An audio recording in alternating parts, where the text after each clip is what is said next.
सात संगत जी, प्यार से कहना धन निरंकार जी। सात संगत जी, आशा करता हूँ निरंकार प्रभु की कृपा से आप सभी संत अच्छे हो गए, स्वस्थ हो गए।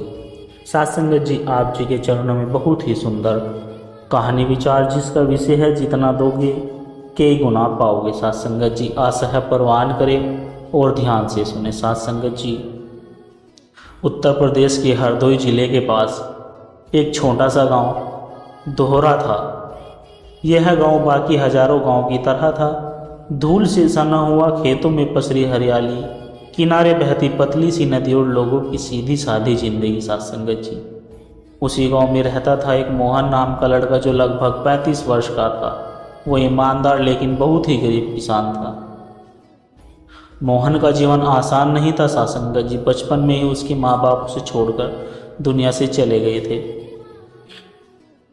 लेकिन उसका कोई भाई बहन भी नहीं था और बचपन से ही खेतों में मजदूरी करके अपना पेट भरना पड़ रहा था। सात संगत जी, उसके पास अपनी ज़मीन भी नहीं थी, बस दूसरों के खेत जोतता और बदले में जो कुछ अनाज मिल जाता उसी से अपने छोटे से परिवार पत्नी सुनीता और 2 बच्चों का पेट पालता था। लेकिन एक चीज़ जो मोहन के पास थी और वह थी आस्था। मोहन निरंकारी मिशन से जुड़ा हुआ था। भले ही वो कभी समागम में नहीं जा पाया, लेकिन गांव में जब भी कोई संत आता वो अपने पुराने मैले कुचेले कपड़ों में भी सबसे आगे बैठा होता था। सात संगत जी, उसकी आंखें हमेशा श्रद्धा से भरी होती थी। एक बार एक संत ने गांव में सत्संग के दौरान कहा कि अरे बेटा, अगर तुझे कुछ चाहिए तो पहले देना सीख, क्योंकि जब तू किसी को कुछ देता है तो निरंकार तेरा भाव देखता है और जितना दोगे उतना ही नहीं, उससे कई गुना पाओगे। बस सात संगत जी, तभी से मोहन का जीवन बदलना शुरू हो गया।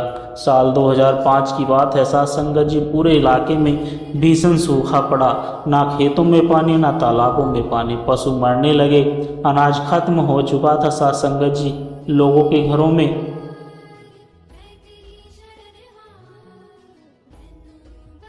घरों में अनाज छिपा कर रखने लगे थे। मोहन के पास उस समय मुश्किल से 5 किलो गेहूँ बचा था। सात संगत जी, वो भी अगर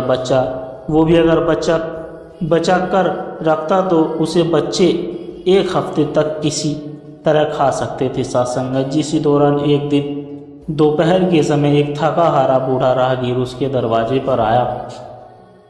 उसके कपड़े फटे हुए थे, पैरों में चप्पल नहीं थी, आंखें सूखी पर चेहरे पर शांति भरी हुई थी। सात संगत जी, बूढ़ा व्यक्ति बोला कि बेटा, 2 दिन से कुछ नहीं खाया, रोटी मिल जाए तो मेरी भूख मिट जाएगी। सात संगत जी, मोहन ने बिना एक पल सोचे अपनी पत्नी को आवाज़ दी, सुनीता 2 रोटियां बना दो। सुनीता चौंकी, अरे मेहमान, अरे मोहन, 5 किलो से ज़्यादा आटा नहीं बचा। तुमको पता है कि 2 दिन से हम सब आधा आधा कर कर खा रहे हैं। मोहन मुस्कुराया। सात संगत जी, सुनीता, अगर हम बांट कर नहीं खाएंगे तो किसके लिए जिएंगे? रोटियां बनी।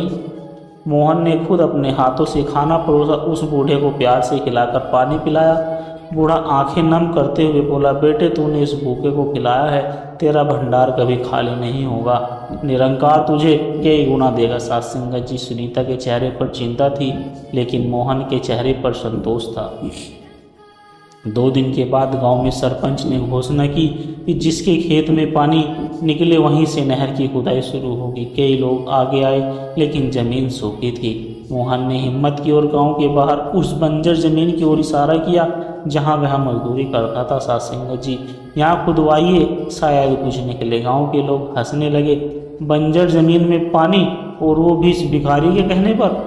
सात संगत जी, लेकिन एक बुजुर्ग बोले, चलो कोशिश कर लेते हैं। खुदाई शुरू हुई। सात संगत जी, जैसे ही 12 फीट खुदा, जमीन से पानी की धार निकल आई। सब स्तब्ध रह गए। वह पानी धीरे धीरे पूरे गांव के लिए जीवन दायिनी बन गया। सात संगत जी, लोग अब मोहन की तरफ अलग निगाहों से देखने लगे। कुएं से पानी निकालने के बाद सात संगत जी,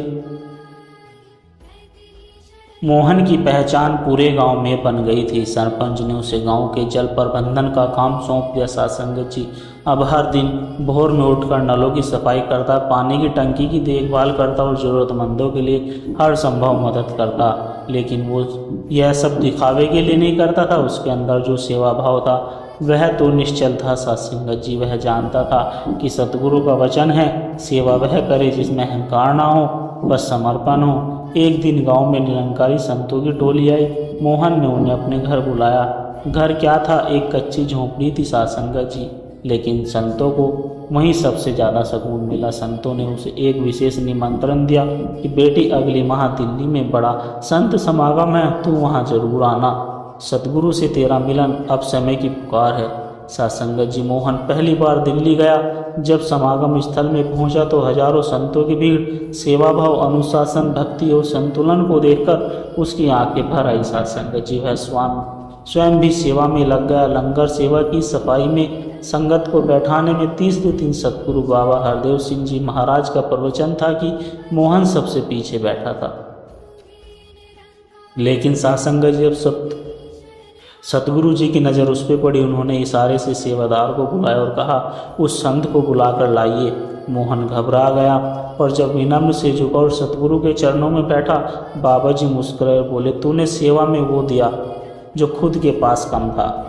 तो अमीर नहीं था, लेकिन तेरा दिल दौलतमंद था। सत्संगत जी, निरंकार तुझसे खुश है और तेरे जैसे सेवा की सच्चे संत है। मोहन की आंखों में अश्रुधारा बह निकली। सत्संगत जी, उसे पहली बार जीवन में किसी ने अपनाया था, बिना धन बिना नाम, सिर्फ भावना के आधार पर। समागम के बाद मोहन गांव लौटा तो अब उसके मन में एक नया प्रकाश था। सत्संगत जी, उसके गांव में सत्संग शुरू किया। उसने गांव में सत्संग शुरू किया, बच्चों को पढ़ाना शुरू किया, असहायों को कपड़ा देना, बीमारों के इलाज के लिए मदद करना, और यह सब उसने अपनी मेहनत के पैसों से किया। सत्संगत जी, धीरे धीरे गांव बदलने लगा।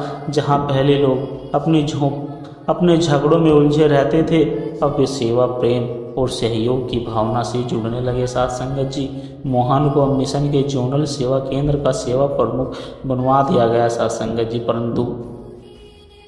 परंतु उसका स्वभाव जरा भी नहीं बदला। आज भी वह खुद झाड़ू लगाता, खुद पत्तल धोता, खुद संगत के जूते चप्पलों को उठाता। एक बार एक युवक ने पूछा कि चाचा, आप इतने बड़े संत हैं, फिर भी ऐसे छोटे काम क्यों करते हो? मोहन हंस पड़े। सत्संगत जी, बेटा सेवा में छोटा बड़ा कुछ नहीं होता, सतगुरु की नज़र में सब समान है। सालों बीते, अब मोहन उम्रदराज हो गया था सत्संगत जी, लेकिन उसका सेवा भाव और गहरा होता चला गया। अब वो लोगों को सेवा के लिए प्रेरित करता, संगतें करवाता और नए भक्तों को ब्रह्म ज्ञान दिलाने में मदद करता। सत्संगत जी, एक दिन गांव में वही पुराने व्यापारी जो पहले मोहन की गरीबी का मजाक उड़ाते थे, खुद उनके पास आए और बोले कि मोहन भाई, हमने तो जिंदगी में सिर्फ कमाया पर चैन कभी नहीं मिला। तुमने तो सब कुछ बांटा और आज तुम्हारे पास सब कुछ है, सम्मान, सुख, आत्मिक शांति है कैसे? सत्संगत जी, मोहन शांत होकर जवाब दिया कि मेरे सतगुरु ने सिखाया कि जितना दोगे उससे ज़्यादा पाओगे। जो चीज़ दूसरों को देने से घटती नहीं, वही असली पूंजी है। सत्संगत जी, सेवा, प्रेम और श्रद्धा। सत्संगत जी, मोहन के जीवन में यह सब स्पष्ट हुआ कि सच्चा सुख, सच्ची पूंजी और सच्चा सम्मान तभी मिलता है जब हम देने का भाव रखते हैं। मोहन के पास न धन था, न शैक्षणिक डिग्री, न राजनीतिक शक्ति, लेकिन उसके पास एक अमूल्य नीति थी, भक्ति और सेवा का मन। सत्संगत जी,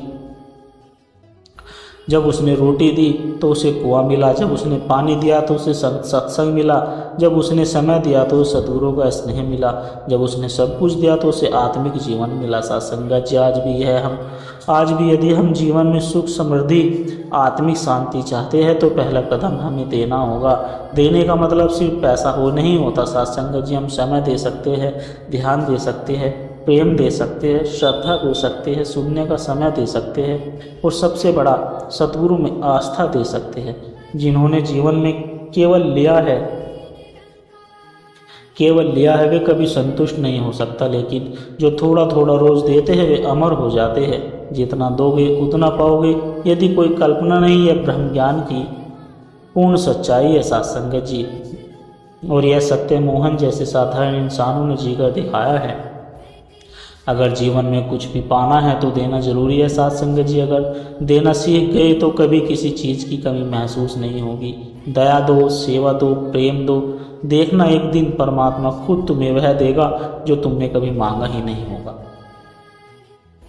साथ संगत जी, राहुल का जीवन बाहर से सामान्य लगता था, अच्छी नौकरी, लेकिन अंदर एक तूफान चल रहा था। रोज ऑफिस में तनाव, घर आते ही माँ से झगड़ा, रिश्ते में दरारें, नींद कम, गुस्सा ज़्यादा और सबसे बड़ी बात, दिल में कोई सच्ची शांति ही नहीं थी। माँ कहती थी, राहुल कभी बैठकर बात भी कर लिया कर। वो झल्ला कर कहता, मुझे अकेला छोड़ दो माँ, दुनिया में कोई नहीं समझता मुझे। राहुल ने ध्यान, मेडिटेशन, काउंसलिंग सब आजमा लिया साथ संगत जी, पर मन का शोर बंद नहीं होता। एक दिन राहुल ऑफिस से देर लौटा। गली में एक माइक पर भजन बज रहा था कि नाम बिन जीवन सूना रे, मन भटके रे दूर दूर। राहुल रुक गया। भजन की आवाज़ धीमी थी, लेकिन दिल तक जा रही थी। साथ संगत जी, अनजाने में उस गली के आखिरी कोने पर बने सत्संग भवन तक पहुंच गया। भीतर शांति थी, कोई हड़बड़ी नहीं, कोई दिखावा नहीं। लोग मुस्कुरा रहे थे, सादगी से बैठे थे, और मंच से एक वर्द संत बोले कि बेटा, बाहर की दुनिया शोर मचाती है, लेकिन नाम भीतर का शोर शांत करता है। राहुल एकदम चौंक गया। साथ संगत जी, क्या यही है जिसे मैं ढूंढ रहा था? क्या यही है वो शांति जो हर समय मुझसे दूर थी? राहुल उस दिन घर गया, लेकिन कुछ बदल चुका था। साथ संगत जी, उसने माँ से पहली बार नर्म स्वर में कहा कि माँ, आज एक अजीब सी शांति मिली, बस यूं समझो जैसे मन का पंखा रुक गया हो। सत्संग से लौटने के अगले दिन राहुल के भीतर एक बेचैनी नहीं, बल्कि एक उत्सुकता थी। साथ संगत जी, ऑफिस में मीटिंग के दौरान भी वह सोचता रहा, वो वर्ड क्या कह रहे थे? नाम, सच्चा गुरु, शांति भीतर से, क्या यह सच में संभव है या बस एक मानसिक खेल है? साथ संगत जी, शाम को उसने फिर उसी गली की ओर कदम बढ़ाए। इस बार उसने हिचक के तीसरे दिन उसने नाम की दीक्षा ली। संत ने विनम्रता से कहा कि बेटा, नाम कोई मंत्र नहीं, यह सच को जानने की दृष्टि है। अब तू इस सत्य को देख, पहचान और हर हाल में इसका स्मरण कर। राहुल ने साथ संगत जी पहली बार आंखें बंद कर शांति को सुना।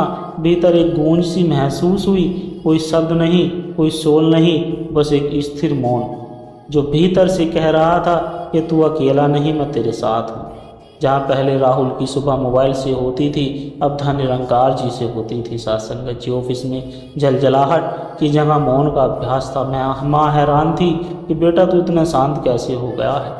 राहुल बस मुस्कुराता कि माँ, अब मन में कोई तोड़ नहीं चल रही, कोई लड़ाई नहीं चल रही, क्योंकि अब मैं लड़ नहीं, स्वीकार कर रहा हूँ। एक दिन अचानक ऑफिस से मैसेज आया कि प्रोजेक्ट कैंसिल हो गया, टीम भंग की जा रही है। साथ संगत जी, राहुल की नौकरी संकट में थी, माँ परेशान थी। राहुल के दोस्त बोले, अब तेरे तू ही निरंकार से कुछ नहीं होगा,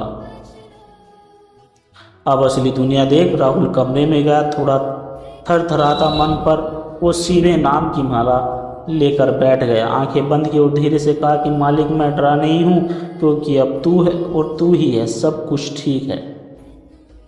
तू जो चाहे वही सही है, पर विश्वास गहराता है तब परीक्षा आती है। लेकिन जो नाम से जुड़ गया साथ संगत जो है, परीक्षा को प्रसाद समझने लगा। राहुल की नौकरी पर संकट था, उसका प्रोजेक्ट बंद, ऑफिस का वातावरण तनावपूर्ण, पर इस बार राहुल डरा नहीं, उसने मालिक की रजा को अपनाया। राहुल, हम नई टीम बना रहे हैं, पुराने व्यवहार और धैर्य के आधार पर तुम्हें टीम लीडर बनाया गया। ऐसा संगत जी, राहुल स्तब्ध रह गया। जहां सबको निकाला जा रहा था, वहां मुझे जिम्मेदारी दी गई। उसने अंदर ही अंदर कहा, तू ही निरंकार, तू समझ से परे है, नाम वरुण। साथ संगत जी, राहुल का पुराना मित्र, स्कूल मित्र, फिर कट्टर विरोधी हो गया। हमेशा जलन में उलझा, बदनाम करता, परेशान करता। एक दिन राहुल के ऑफिस में वरुण आया, चेहरा उतरा हुआ, आंखों में थकावट।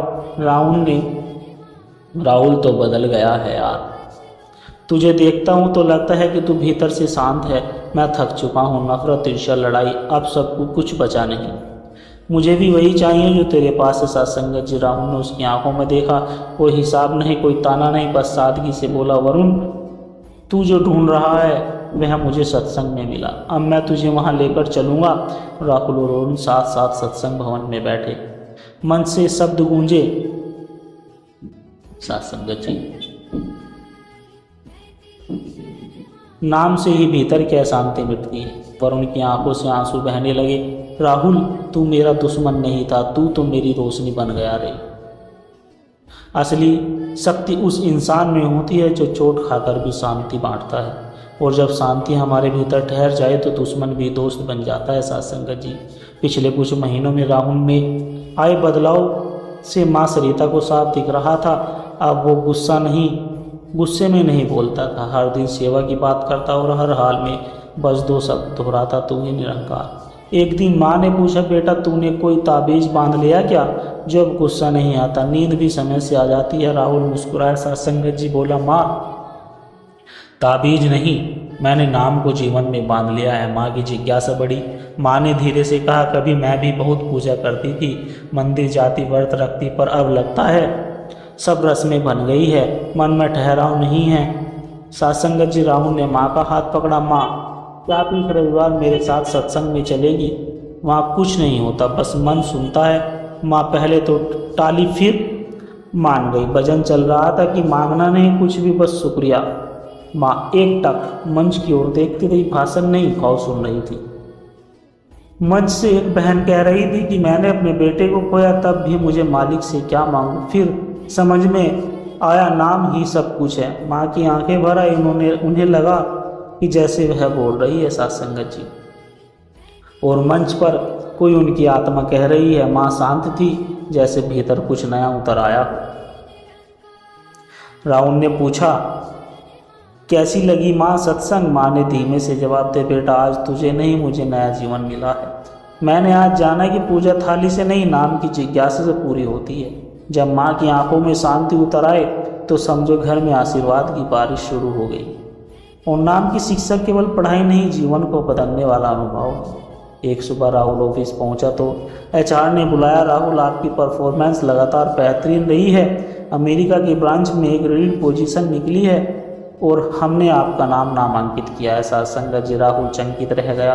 अमेरिका इतनी बड़ी जिम्मेदारी क्या मेरे लिए? एचआर मुस्कुराया, बिल्कुल, पैकेज 2 गुना है और स्थायी वीजा की संभावना है। बढ़िया पैसे, विदेश में जिंदगी, सामाजिक प्रतिष्ठा। माँ और दूसरी ओर माँ, और अब सत्संग से जुड़ी थी नेहा, जिसकी शादी अगले साल थी। और सबसे बड़ी बात, सत्संग का वो वातावरण जिसने उसे जीवन दिया था।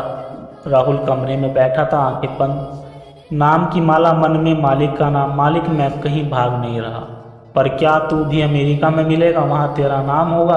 और पर क्या यह सन्नाटा मिटेगा? माँ चाय लेकर आई और बोली, बेटा जहाँ भी तू जाए तो मालिक को लेकर जाएगा। मालिक को लेकर जाएगा या मालिक तुझे लेकर जाएगा, यह अंतर मत भूलना। राहुल मुस्कुराया कि माँ तूने आज फिर मेरी उलझनें खोल दी। जाऊँगा, पर वहाँ भी नाम की सेवा लेकर जाऊँगा।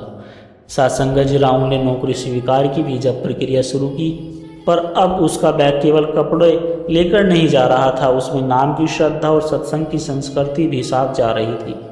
राजा को कभी जंघा से मत जोड़ो, रजा को कभी जंघा से मत जोड़ो, वो दिल से जुड़ती है, शहरों से नहीं। जहाँ नाम साथ है वहाँ कोई देश, कोई दूरियां मायने रह रखती। राहुल अब अमेरिका आ चुका था। सत्संगत जी, नई जुबान, नई जमीन, नई संस्कृति, लेकिन नाम वही था जो भारत में उसकी सांसों का हिस्सा बन चुका था। ऑफिस चमकदार था, पर चेहरे बुझे हुए थे।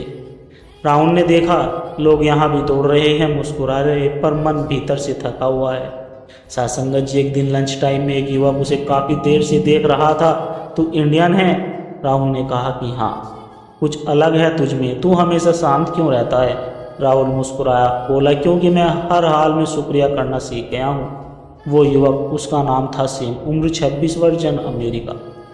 स्थिति टूटे हुए माता पिता, नशे की आदत और अब जीवन में निराशा। सेम नशे की आदत और अब जीवन में निराशा।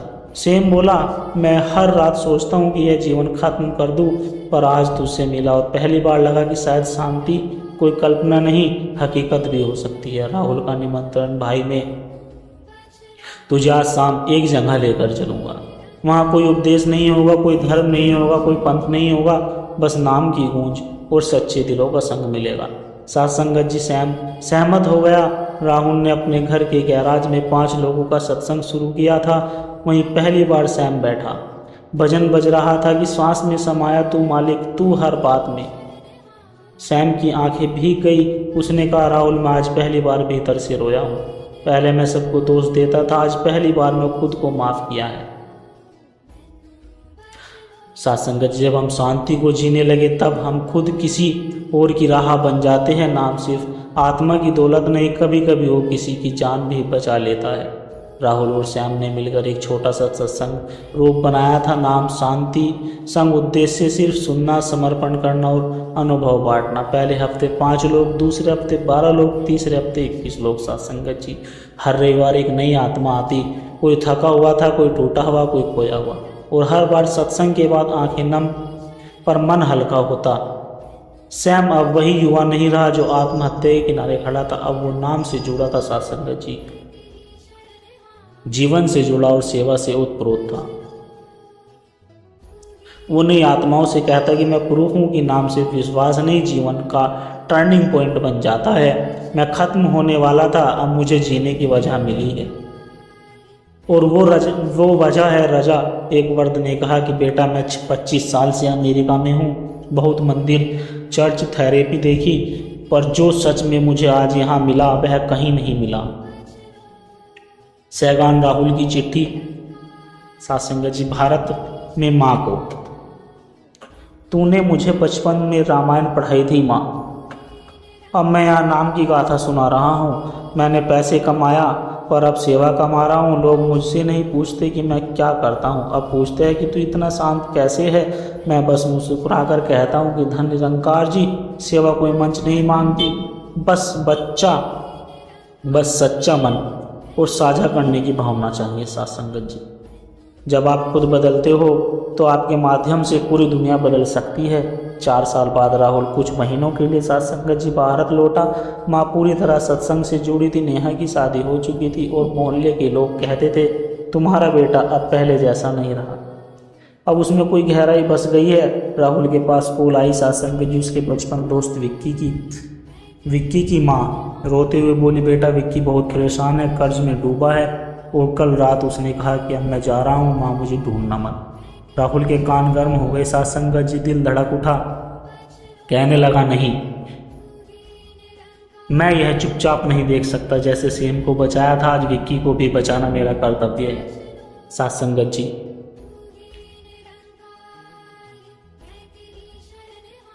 राहुल विक्की के पुराने ठिकाने पर पहुंचा। कमरे का दरवाजा आधा खुला था, अंदर विक्की बैठा था, सामने नींद की गोलियां, एक नोटबुक और एक चुप्पी। राहुल ने धीरे से आवाज़ दी, विक्की, मौत कोई समाधान नहीं, मैं भी वहीं खड़ा था जहां तू आज है। मुझे भी जीवन भारी लगता था, फिर मैंने मालिक से लड़ना नहीं, उसे सुनना शुरू किया। सात्संगत जी, मौत से बड़ी राहत है जीते हुए मन की शांति। तू साथ चल, मैं तुझे उस जगह लेकर चलूँगा जहाँ मैं रोया था। पहली बार भीतर से हल्का महसूस किया था सत्संग में। विक्की पहली बार भजन बज रहा था कि मिट जाए डर जब नाम हो पास। विक्की फूट फूट कर रो रहा था। सात्संगत जी फिर मंच से बोला, मुझे एक दोस्त ने बचाया,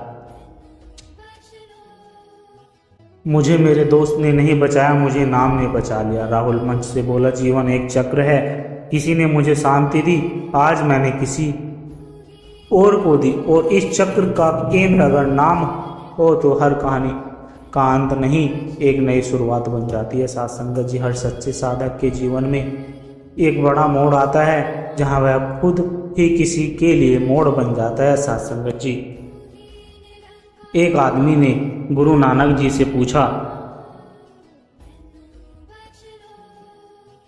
कि मैं इतना गरीब क्यों हूँ। गुरु नानक जी ने उत्तर दिया, तुम गरीब हो इसलिए क्योंकि तुमने देना नहीं सीखा। आदमी ने कहा, परंतु मेरे पास तो देने के लिए कुछ भी नहीं है। गुरु नानक ने कहा, तुम्हारा चेहरा एक मुस्कान दे सकता है, तुम्हारा मुंह किसी की प्रशंसा कर सकता है, यह दूसरों को सुकून पहुंचाने के लिए 2 मीठे बोल सकता है, तुम्हारे हाथ किसी जरूरतमंद की सहायता कर सकते हैं, और तुम कहते हो तुम्हारे पास देने के लिए कुछ भी नहीं है। आत्मा की गरीबी ही वास्तविक गरीबी होती है, पाने का हक उसी को होता है जो देना जानता हो। सात्संगत जी, सत्संग जी श्याम के घर में चोरी हो गई। वह बहुत डर गया था और तनाव में था। संत ने उसे कहा कि सुमरन करो, नाम का जप करो, इससे मन को शांति मिलेगी और पूरी ताकतें दूर होगी। साथ संगत जी, श्याम ने गुरु की बात मानी और हर रोज सतगुरु का सिमरन करना शुरू कर दिया। साथ संगत जी, कुछ दिनों के बाद उसने महसूस किया कि उसका मन पहले से शांत और संतुलित हो गया है। एक रात फिर चोर आए, लेकिन श्याम का सुमरन सुनकर वह डरकर भाग गए। साथ संगत जी, सुमरन की शक्ति। साथ संगत जी, सुमरन की शक्ति से भय दूर होता है और हमारा मन मजबूत बनता है। साथ संगत जी, इस घटना ने श्याम को सत्संग और सुमरन के प्रति अधिक श्रद्धा दिला दी। अब वह हर मुश्किल में सुमरन करता रहता और मन से संतुष्ट रहता। साथ संगत जी, हमें सीख मिलती है कि सुमरन मन को शक्ति और शांति देता है। साथ संगत जी, कहने का भाव यही है कि सुमरन मन को शांति और शक्ति देता है, जो जीवन के संकटों से लड़ने में मदद करता है। साथ संगत जी, रमेश एक साधारण युवक था। वह सत्संग में जाता लेकिन सेवा में दिल नहीं लगता था। साथ संगत जी, वह सोचता था कि सेवा करना कठिन है और थकान से भरा हुआ काम है। एक दिन सत्संग में सतगुरु ने समझाया कि सेवा में आत्मा की शांति और सुख छुपा होता है। साथ संगत जी, रमेश ने सतगुरु की बात मानी और सेवा करना शुरू कर दी। शुरुआत में उसे सेवा तो बोझ जैसी लगी, पर धीरे धीरे उसने अनुभव किया कि सेवा करने से दिल हल्का और खुश रहता है। वह दूसरों की मदद करने में आनंद पाने लगा। साथ संगत जी, रमेश ने महसूस किया कि सेवा करते करते उसका अहंकार घट रहा है और मन में विनम्रता भी आ रही है। वह सत्संग में और अधिक मन लगाकर बैठता और हमेशा सुमरन भी करता। साथ संगत जी, कुछ ही महीनों के बाद रमेश का जीवन पूरी तरह से बदलने लगा। अब वह अपने परिवार और समाज के लिए प्रेरणा बन गया। उसने जाना कि सेवा के बिना सत्संग बिल्कुल अधूरा है और सेवा ही आत्मा की सबसे बड़ी खुशी लेकर आती है। साथ संगत जी, सेवा में ही सच्चा सुख और शांति है। साथ संगत जी, एक समय की बात है कि वह लड़का सत्संग में बस बैठा रहता था, सेवा करने में कभी भी हाथ नहीं लगाता। वह सोचता था कि मुझे तो सिर्फ सत्संग सुनना है, सेवा करना मेरा काम नहीं। लेकिन जब उसकी माँ बीमार पड़ गई, डॉक्टर ने कहा कि माँ के जल्दी ठीक होने के लिए सेवा करनी होगी। तब लड़के ने माँ की सेवा करने का फैसला किया। दिन रात उसने अपने हाथों से माँ का ध्यान रखा, सेवा की। उसे समझ में आया कि सेवा सिर्फ दूसरों की मदद करना नहीं, बल्कि अपने मन की सफाई भी है। सेवा करते करते उसका मन शांत होने लगा। साथ संगत जी, और वह सेवा को अपने जीवन का हिस्सा बनाने लगा। साथ संगत जी, जब वह फिर सत्संग में गया तो वह पहले जैसा नहीं था। अब वह पहले से ज़्यादा ईमानदारी से सेवा में जुटा रहता था। उसने जाना कि सेवा से आत्मा को भी सुकून मिलता है। साथ संगत जी, सेवा केवल बाहरी काम नहीं है, आत्मा की सफाई और ब्रह्म से जुड़ने का माध्यम है। साथ संगत जी, मोहन के मन में शहर जाने का डर था। वह सोचता था कि वहाँ उसकी सफलता मुश्किल है। गुरुजी ने उसे कहा कि डर को छोड़ो, मेरा आशीर्वाद है कि तुम सफल होगे। मोहन ने गुरु की बात मानी और सेवा कार्य के लिए शहर चला गया। शुरुआत में तो बहुत मुश्किलें आई, लेकिन उसने धैर्य नहीं छोड़ा। साथ संगत जी, सत्संग सुनना, सेवा करना और सिमरन करना बड़ी आदत बन गई। धीरे धीरे मोहन के जीवन में बदलाव आने लगे। साथ संगत जी, उसकी मेहनत रंग लाई और वह सफल हो गया। गुरु की आज्ञा मानने से वह आत्मविश्वास मिला और जीवन में खुशियाँ भी आई। मोहन ने उस समय महसूस किया कि गुरु की बात मानने से मन में शक्ति आती है और सफलता भी स्वाभाविक होती है। साथ संगत जी, गुरु की आज्ञा और आशीर्वाद से ही हमारे जीवन में सफलता आती है। साथ संगत जी, हमने विवेक बुद्धि से काम लेना है और जीवन में सही दिशा को चुनना है। कोई व्यक्ति यदि गलत काम कर रहा है तो चुनाव हमारा है कि हम आंखें बंद करके उसके साथ गड्ढे में गिर जाए या उसका हाथ पकड़कर उसको बचा ले। हमने पल पल समझदारी से जीवन बिताना है। इंसान का शरीर मिलने से ही हम इंसान नहीं बन जाते। सचमुच मानवता वाले गुण जैसे सहनशीलता, दयानंदता आदि भाव जो बहुत छोटी उम्र से हमें सिखाए जाते हैं, उनको अपनाकर ही हम वास्तविक रूप से इंसान बनते हैं। साथ संगत जी, इंसान का आधार लेते हुए हम सेवा, सत्संग, सुमरन को अधिक से अधिक किया करें और सुमरन तो हर समय ही किया करें। जैसे काम करते हुए हम बिना कोशिश के श्वास लेते हैं, इसी तरह सुमरन के लिए भी अगर अलग से विशेष समय निकालने की जरूरत नहीं है। हर पल हर श्वास में सुमरन हो।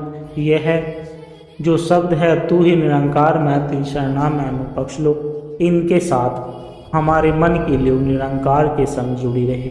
जब निरंकार का एहसास बन जाता है तब यह जरूरी नहीं है कि शब्द से मुंह से शब्द जरूरी नहीं कि शब्द मुंह से निकले, इसका एहसास भी सुमरन है। जैसे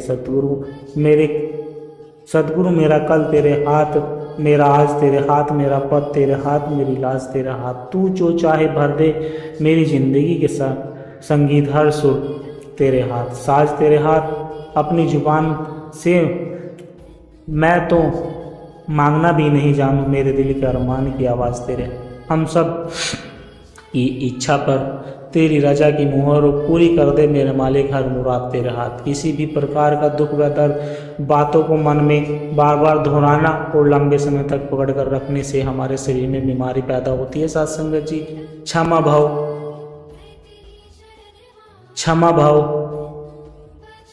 से माफ करना और दुख को छोड़ना न केवल हमारी खुशी बल्कि हमारे साथ के लिए भी महसूस है, स्वास्थ्य के लिए भी महसूस है। साथ संगत जी, स्वभाव सूर्य जैसा होना चाहिए, उगने का अभिमान ना ही डूबने का अभिमान। साथ संगत जी, बस ये अंदाज रखो, जिसने तुम्हें न समझो उसे नजरअंदाज करो, करने दो, कुछ न कुछ हो तो सामने वाले को सम्मान, वही सबसे बड़ा दान है। साथ संगत जी, हम किसी भी परिस्थिति में हो, हमें यह याद रहे कि हमने शिकवा शिकायत नहीं करनी, सिर्फ शुक्राना ही करना है कि शायद निरंकार ने मेरी औकात से बढ़कर मुझे दिया है। जो कुछ भी मिला है उसका कभी घमंड नहीं करना, किसी को हम कम करके ना कि निरंकार ने जो भी सुविधाएं हमें दी है उसका सदुपयोग हो, उन्हें कभी विनाश की ओर लेकर न जाए। सभी चीज़ों का सदुपयोग करते हुए जीवन में हर क्षण की परवाह करे। साथ संगत जी, प्यार से कहना, धन निरंकार जी। साथ संगत पिताज के द्वारा कहे गए विचार यदि आप जी को अच्छे लगे हो तो वीडियो को लाइक करें, शेयर करें, कमेंट बॉक्स में धन निरंकार जी लिखकर अपनी विचार साझा जरूर करें। साथ संगत जी, और दास को आशीर्वाद दे हर रोज आप जी के चरणों में ऐसे ही सुंदर निरंकारी विचार लेकर आता रहूँ। साथ संगत जी, प्यार से कहना, धन निरंकार जी।